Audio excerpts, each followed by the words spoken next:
റോഡിന്റെ ഇപ്പുറത്ത് എന്റെ വീട്. അത് പറ. ഇപ്പൊ റോഡ് ഫുള്ളും ആൾക്കാർ, ഒരു വണ്ടിയും പോകണില്ല, എല്ലാ ആൾക്കാരെ കൊണ്ട് നിറഞ്ഞു കിടക്കുന്നു. ഓ, പക്ഷെ നല്ല രസമായിരിക്കും. രസം അവിടെ കിടന്ന് തുള്ളണം, പെണ്ണുങ്ങൾ ആണുങ്ങൾ എല്ലാം കൂടി. അല്ല, വായി നോക്കാൻ പറ്റിയവർക്ക് പറ്റിയ സമയമാണ് അല്ലെ ഗാനമേള അയ്യോ, ഞാൻ വേറെ ഒന്നും വിചാരിക്കില്ലേ, അവിടെ ഓരം നമ്മൾ നിൽക്കുന്ന കോരം കാണുന്നു, പെറ്റ തള്ള സഹിക്കൂല. അയ്യോ വിഷ്ണു ബ്രോ, അയ്യോ വയസ്സ് 30 ആർക്ക്? വിഷ്ണു ബ്രോ ഹായ് പറഞ്ഞു, വയസ്സ് 30. വിഷ്ണു ബ്രോയ്ക്ക് 30 വയസ്സായോ? ഇത് പിറന്നാളാണോ? മുത്തിന് ചുമയാണോ എന്ന് ചോദിക്കുന്നുണ്ട് ബസന്തി. മുത്തിന് ചുമ ചുമ.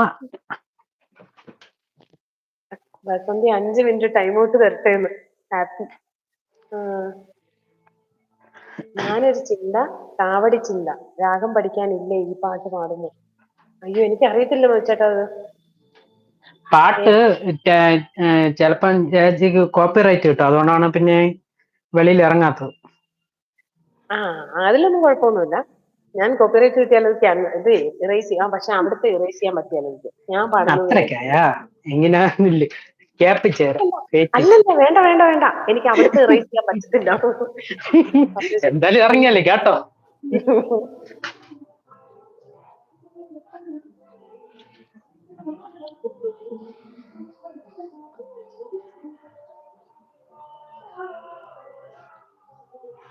കേക്കാമോ? ഞാൻ റോഡ് കാണിച്ചു തരാം. ചെറുതായിട്ട് കേക്കാം. അതിന്റെ ഇടയിൽ കൂടെ എളുപ്പം കാണാതിരിക്കും. തലതിരിഞ്ഞിരിക്കുന്നു. അയ്യോ, സ്റ്റേജിന്റെ ബാക്കിലാണല്ലേ കട. ഫുള്ള് ആളിരിക്കുന്നുണ്ട, റോഡ് ഫുള്ള് ആള്. ഓ, പിന്നെ സ്വാമിയുടെ ബസന്തി പറയുന്നുണ്ട്, എന്റെ പൊന്ന് അങ്ങോട്ടൊന്നും നോക്കണ്ടാന്ന്. ഇത് ഏത് ഹീറോയുടെ സൗണ്ടാണ്? ചേച്ചി ഒന്ന് തള്ളിക്കോ. പള്ളി, ഇവിടെ ഉള്ള പള്ളി കേക്കോലോ. ഇത് ഏത് ഹീറോയുടെ സൗണ്ടാണ് ചേച്ചി ഒന്ന് തള്ളിക്കുന്നത്? രതീഷ് പ്രോയുടെയാ? രതീഷിന്റെ സൗണ്ട് എനിക്ക് ഹീറോയുടെ സൗണ്ടായിട്ട് മാച്ചിങ് തോന്നുന്നില്ല. അവന്റെ സൗണ്ട് ശരിയാവട്ടെ, അവന് ചുമയാണ്. കുരിപ്പ് ഒന്നല്ല വന്നോ? ആരാ ഇതെന്നോ? ആരായിരിക്കും? നിന്നെ കയറി ഇത്ര ധൈര്യത്തോടെ കുരിപ്പേന്ന് വിളിക്കാൻ ധൈര്യമുള്ളവൻ ആരാ?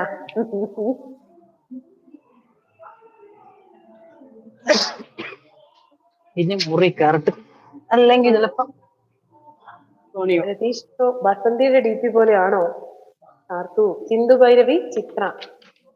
ചേച്ചി പിൻ ചെയ്തരാ. അഞ്ജുസേ ഇതാരാ? കുഞ്ഞിയല്ല കഞ്ഞി. ഷാനവാസക്ക, നമ്മുടെ കുഞ്ഞിയായത്, കുഞ്ഞി. ഷാനവാസ് ബ്രോ, എനിക്ക് ആ വോയിസ് അറിയാവുന്ന. കാർത്തു, ചിഞ്ചു ഹായ്. അത് പിന്നെ അങ്ങനെ അറിയാതിരിക്കും, അടി കൂടണല്ലേ ഇടക്കിടയ്ക്ക്. അയ്യോ, ചിഞ്ചു. അതെ, ശ്രീകുട്ട എന്തൊക്കെയുണ്ട് വിശേഷം? ബസന്തി അതെന്താ അങ്ങനെ ഒരു ടോക്ക്? ഓടാ, അതെന്റെ കർളാണെന്ന്. ഹായ്, എല്ലാവർക്കും സുഖമാണ്? എല്ലാരും ഹാപ്പി. സുഖമായിട്ട്. എന്റെ ബസുവിന് ഒന്നും പറയില്ല. അമ്മയൊക്കെ ഉണ്ടോ അവിടെ രതീഷേ? അതല്ലേ ഞാൻ പറഞ്ഞ, ഗാനമേള തുടങ്ങുന്ന മുമ്പേ സ്റ്റൂൾ കൊടുത്തോണ്ട് പോയി അവിടെ സീറ്റ് എടുത്തോണ്ട് പോയെന്ന് പറഞ്ഞായിരുന്നു. കൊറേ കഴിയുമ്പോ അവിടുന്ന് അമ്മേനെ എടുത്തോണ്ട് വരേണ്ട വരുമോ ഒച്ചപ്പാട് കാരണം? ഇല്ല, അമ്മയ്ക്ക് ഗാനമേള പിന്നെ ഏതെങ്കിലും കോവിന്റെ സദ്യ ഉണ്ടെങ്കിൽ ഓടും. ഇതൊക്കെയാണ് ഇഷ്ടം. അപ്പൊ എത്ര മണി വരെ കാണും ഇന്നിനി? ഇതിപ്പം 1-2 മണി വരെ കാണും തോന്നുന്നു. അപ്പൊ ഇന്നത്തെ നിന്റെ ഉറക്കം പോയി കിട്ടിയല്ലേ? എന്തോന്നു, ഇതിനങ്ങോട്ട് അപ്പുറമുള്ള പാട്ടിട്ടോണ്ട് ഞാൻ ഇവിടെ കിടക്കണം റൂമിൽ, ഹോം തിയേറ്ററിൽ. പിന്നെയാണ് അല്ല, ഞാൻ ചോദിച്ചതേ, പിന്നെ നീ ഇനി അങ്ങോട്ട് പോവില്ലേ കാണാൻ? പ്രോഗ്രാം കാണാൻ പോകുന്നില്ല? ഇല്ല, ഞാൻ അതിലുള്ള 2 ചേട്ടന്മാര് ഇടയ്ക്കിടയ്ക്ക് എന്നെ വിളിച്ചോണ്ട് പോകും, എനിക്ക് അറിയാന്നുള്ളവര് തന്നെ. അപ്പൊ അവരെ പ്രോഗ്രാം എന്നെ വിളിച്ചോണ്ട്, അപ്പൊ ഇവര് പാടുന്ന പാട്ടൊക്കെ എനിക്കറിയാം. അടുത്തെന്തൊരു പാട്ടെന്നല്ല എനിക്കറിയാം. ഹാപ്പി, കേക്ക് എന്റെ അണ്ണൻ പറയുന്നത്. കേക്കും ആടി നിന്റെ അണ്ണൻ പറയുന്നത്. കാർത്തു എവിടെ പോണു? കാർത്തു പോവാണോ? ടാറ്റ പറഞ്ഞ് എവിടെ പോണു? രതീഷ് പ്രോ ആണോ? രതീഷ് പ്രോ ആണ്